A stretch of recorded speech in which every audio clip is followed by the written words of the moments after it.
Thank you for joining us for our news updates at 10. My name is Tandi Wemzumara.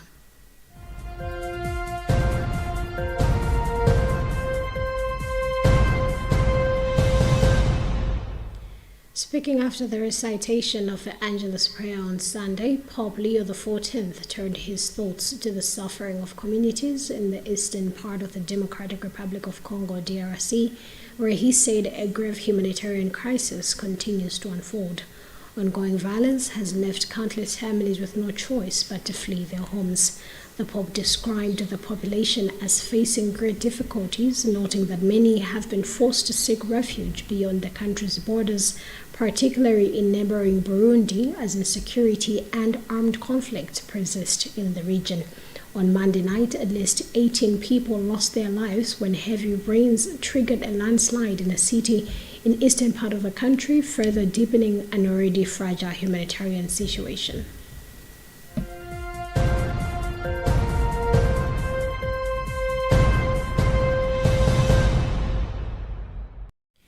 Malawi is in talks with Tanzania to allow patients to access affordable specialized medical care closer to home, easing reliance on costly overseas referrals.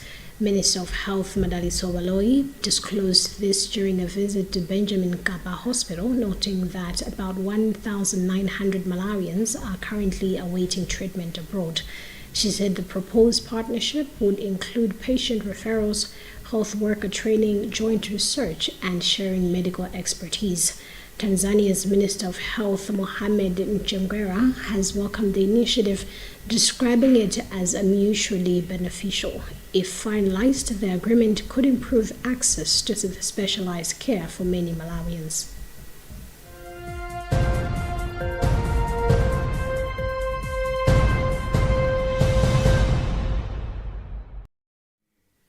Minister of Finance Joseph Mwanamveka is today engaging young people at the Bingu International Convention Center BICC during the Youth Pre-Budget Consultation meeting.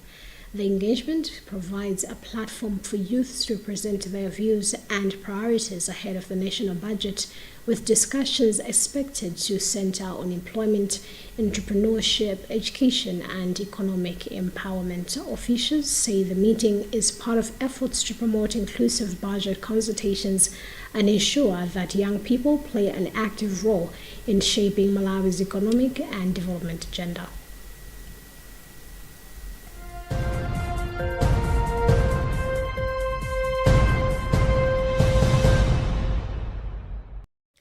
The Electricity Supply Corporation of Malawi, ESCOM, has confirmed the death of two of its employees following a tragic incident that occurred on Sunday at Ansaro in Lilongwe. In a statement, ESCOM said the two linemen died while attending to a power fault in the area. The corporation has since described the deceased as dedicated and hardworking members of staff and expressed deep sorrow over the loss. Meanwhile, ESCOM has launched a formal internal investigation to establish the circumstances surrounding the incident and says it is fully cooperating with relevant authorities. It has also reiterated that the safety of its employees remain a top priority and has pledged to release further details once investigations are concluded.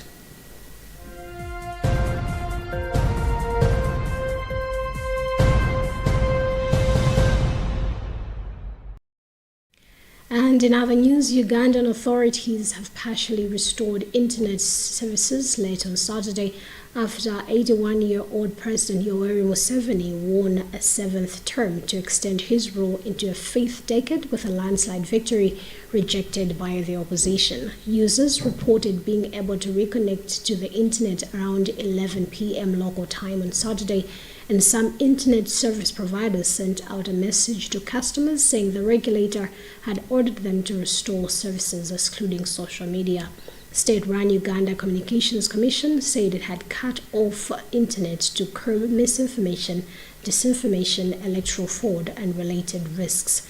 The opposition, however, criticized the move, saying it was to cement control over the electoral process and guarantee a win for the incumbent. A joint report from an election observer team from the African Union and other regional blocs criticized the involvement of the military in the election and authorities' decision to cut off internet.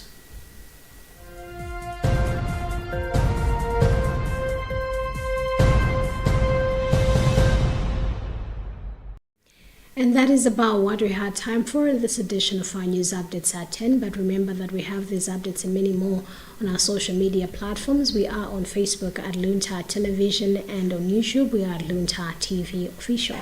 My name is Tandy Wimzamara. Good morning.